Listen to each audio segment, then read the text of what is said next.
Кутман күн, урматтуу окуучулар.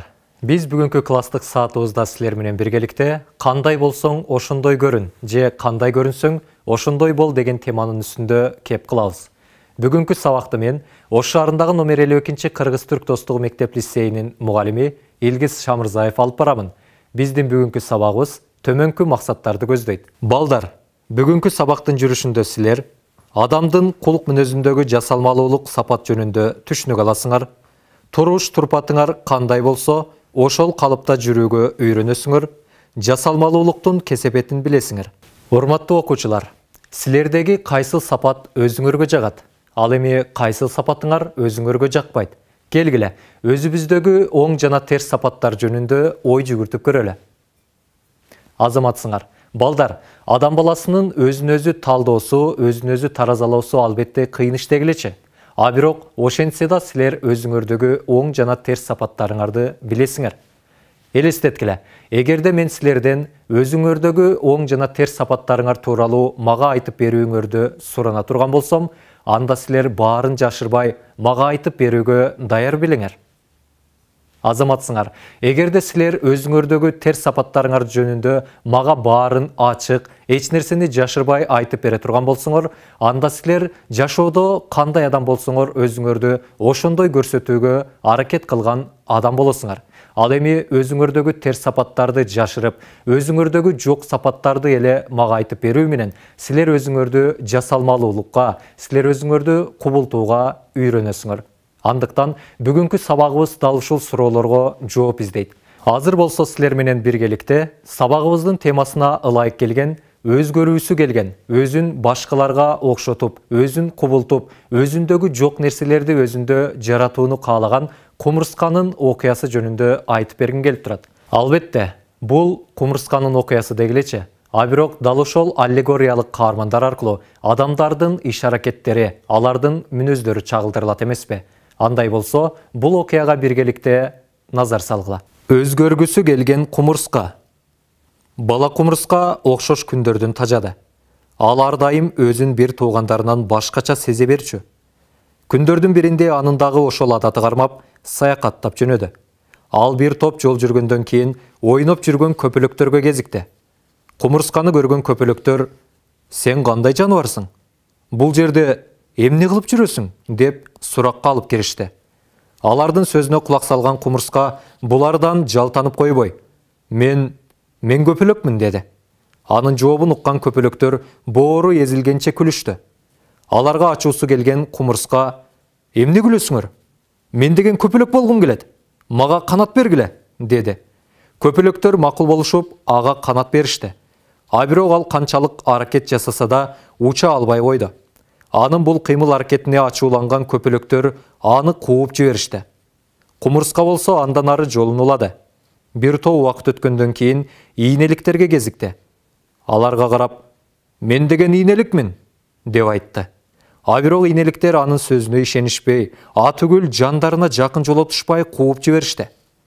Кумурска андан ары жүрүп олтуруп, аарыларга кезикти. Өзүн "Мен аарымын" деп атаган кумурскага ачууланган аарылар аны чагып ташташты. Бардык денеси тулуптай болуп шешип, жанын коёорго жер таппай чуркап баратып, жүргөмүштүн желесине чалынып калды. Ал тордон чыга албай көп убакыт жатты. Бир мезгилде жумуштан кайткан жүргөмүш желесинде жаткан кумурсканы көрүп: "Сен кимсиң?" деп сурады. Кумурска өзүнүн ким экенин айта алган жок. Ал жүргөмүштүн балдарына жагып, аны дос кылууну, желе токууну үйрөтүшөрүн убада кылышты. Бирок балдарынын оюн, алардын энесин кабыл алган жок. Ал: "Жок балдарым, мындай болбойт. Ар ким өзүнө тиешелүү ишти жасаганы жакшы. Бул деген кумурска да. Кумурска желе токой алмак беле. Булар мээнеткеч, ананда тынчыбаган жандар. А сен кумурска, өз үйүңө кайт. Мурун кандай болсоң, ошондой болуп жүрө бер. Башкача болууга умтулба. Сени жаратуучу кумурска кылып жараткан" деди. Эне жүргөмүштүн бул сөздөрүн уккан кумурска аябай ыйлап, өзүнүн ата-энесин, бир туугандарын издеп жөнөдү. Жолдо бара жатып, ал экинчи мындай көрүнүштү жасабоого, мурун кандай болсо, ошол калыбында көрүнүүгө өзүнө өзү ант берди. Балдар, Бул окуя силерге жактыбы? Бул окуядан ар бирибиз кандай тыянак чыгарсак болот? Азаматсыңар, ар бириңер өзүңөргө тиешелүү тыянак чыгарып алган болсоңор, анда эң сонун. Азыр болсо силер менен биргеликте дал ушул окуя боюнча бир канча суроолордун үстүндө ой жүгүртүп, окуянын каарманы болгон кумурсканын иш-аракеттерин талдап көрөлү. Кумурска эмне үчүн өзгөргүсү келди? Туура айтасыңар. Ал окшош күндөрдөн тажады. Ал тургай өзүнүн айлана чөйрөсүндөгү бир туугандарынан, башка кумурскалардан өзгөчөлөнүп, башкача көрүнгүсү келди. Көпөлөктөр аны эмне үчүн шылдыңдашты? Ооба балдар, ал өзүн көпөлөкмүн деп тааныштыргандыгы үчүн аны көпөлөктөр шылдыңдап, үстүнөн күлө башташты. Себеби анын кумурска экендиги белгилүү да. Өзү кумурска боло туруп, а бирок көпөлөкмүн деген сөзүнө көпөлөктөрдүн күлкүсү келди. Кумурскага канат болсо эле уча береби? Албетте жок. Ар бир жаныбардын өзүнө гана таандык, өзгөчө белгилери болгон сыяктуу эле, биз адамдардагы түрдүү сапаттарда бизди бири-бирибизден айырмалап турат. Андыктан башка бир адамдын сапаты дароо эле бизге өтүп калбай тургандыгын түшүнүшүбүз абзел. Ийнеликтер кумурсканы кошуп алса, эмне болот эле? Алгач кумурска аларга жолуккан учурда өзүнүн кумурска экендигин жашырып, аларга мен деген ийнеликмин деген сөзү менен ийнелик болуп, кубулуп көрүнгүсү келди. А бирок анын бул кылган иш-аракетине ийнеликтердин ачуусу келип, натыйжада аны кууп жиберишти. Аарылар эмне үчүн кумурсканы чагып алышты? Адаттагыдай эле кумурска өзүнүн ким экендигин жашырып, аарыларга окшогусу келди. А бирок мээнеткеч деп таанылган кумурсканын бул кылган жоругун мээнеткеч аарыларга жакпай калды. Мына ошондуктан да алар кумурсканы чагып алышты. Желе токууну кумурска үйрөнө алат беле? Албетте жок да. Башта кеп кылганыбыздай, ар бир курт кумурсканын өздөрүнө гана тиешелүү болгон түрдүү өзгөчөлүктөрү бар. Эгерде кумурска жөргөмүчтөр менен калган учурда да желе токуй алмак эмес. Себеби мындай иш-аракет бир гана жөргөмүчтөрдүн колунан келмек. Кумурска үйүнө эмне үчүн кайтууга аргасыз болду деп ойлойсуңар? Балдар, окуянын акыр аягында кумурска өзүнүн жашоодо ким экендигин түшүнүп жетти. Себеби аны кумурска катарында бир гана кумурскалар кабыл алышат.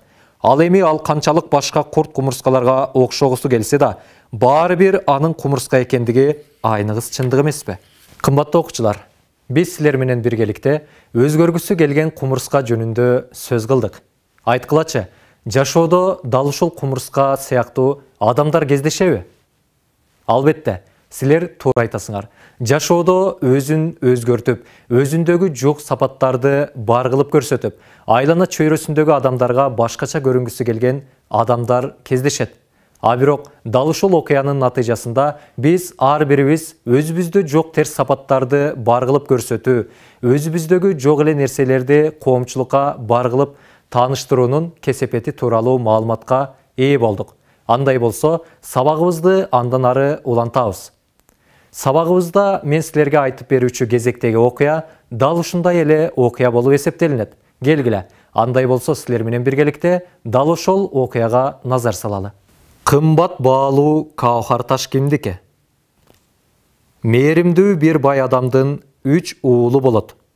Убакыт улам закымдап, арадан көптөгөн жылдар өтүп, байдын 3 уулу да эрезеге жетишет.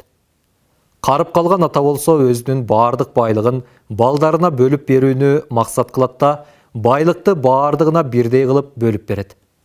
А бирок өзү менен кошо кымбат баалуу Каухар ташын алып калып, балдарына кайрылат.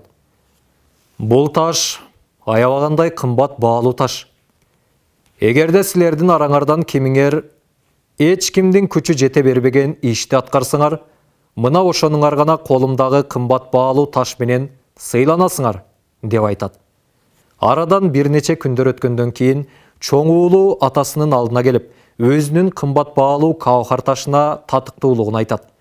Атасы чоң уулунан эмне иш жасагандыгын сурайт. Уулу мындай деп жооп берет. Бир адам мага көп өлчөмдөгү байлыгын аманат калтырып кетти. А бирок менден мага байлыгын аманат калып калтыргандыгы жөнүндө эч кандай иш кагазын талап кылган жок.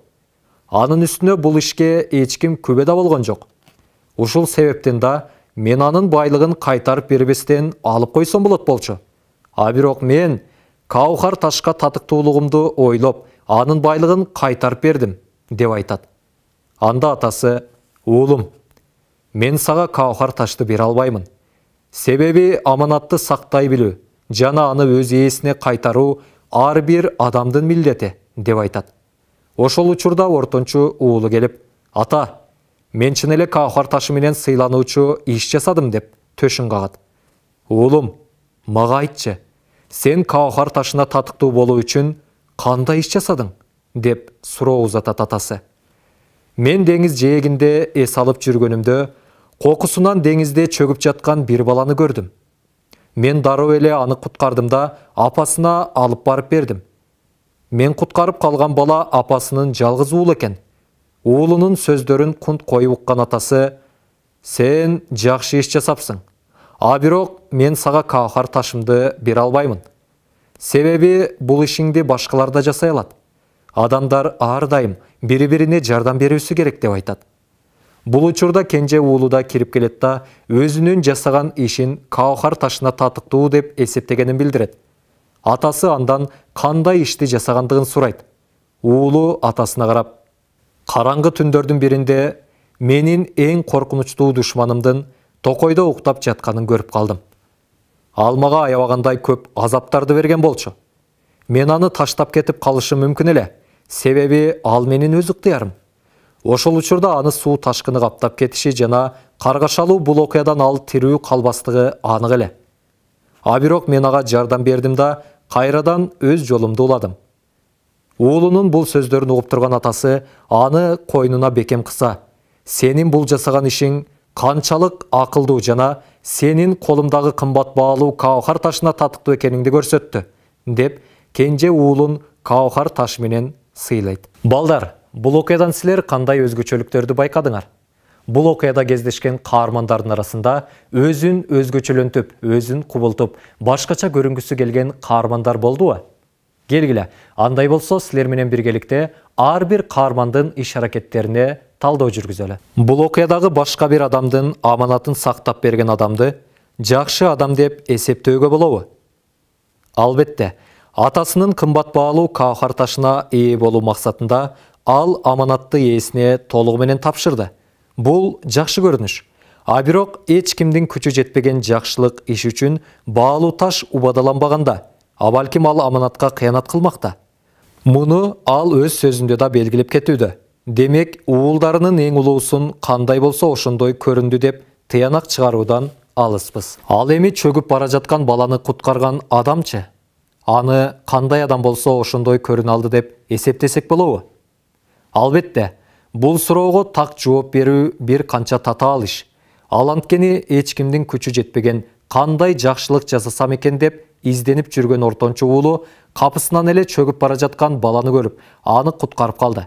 Ал өз кыялында муну эч кимдин күчү жетпеген улуу иш деп санады. А балким ал бул ишти агасындай эле кымбат баалуу таш үчүн жасады. Эгерде андай болбогондо, мынчалык жан күйгүзбөк эмес да. Ошондуктан ортончу уулунда кандай адам болсо, ошондой абалында көрүнө алды деген ойдон алыспыз. Ал эми кенже уулун кандай болсо ошондой көрүнө алды деп айта алабызбы? Албетте, азаматсыңар, бул суроого эч күмөнсүз эле ооба деп жооп берүүгө болот. Анткени ал өзүнүн душманын өлүмдөн сактап калды. Бул болсо анын боорукердүүлүк сапатын көрсөтүп турат. Себеби ал жада калса душманында өлүмгө кыялган жок. Эгерде душманын өлүмгө кыялганда, анда бул уулунда кандай болсо ошондой көрүнө алды деген тыянактан алыс болот элек. Көп эле адам улуу иштерге жөндөмдүү, бирок жакшылык кылууга жөндөмсүз. Шарль Монтеске. Балдар, бүгүнкү сабак силерге жаккан болсо, анда биздин бүгүнкү сабагыбыз өзүнүн максатына жетти деп эсептесек болот. Эми болсо силер менен биргеликте үй тапшырмасына көңүлүңөрдү бурмакчыбыз.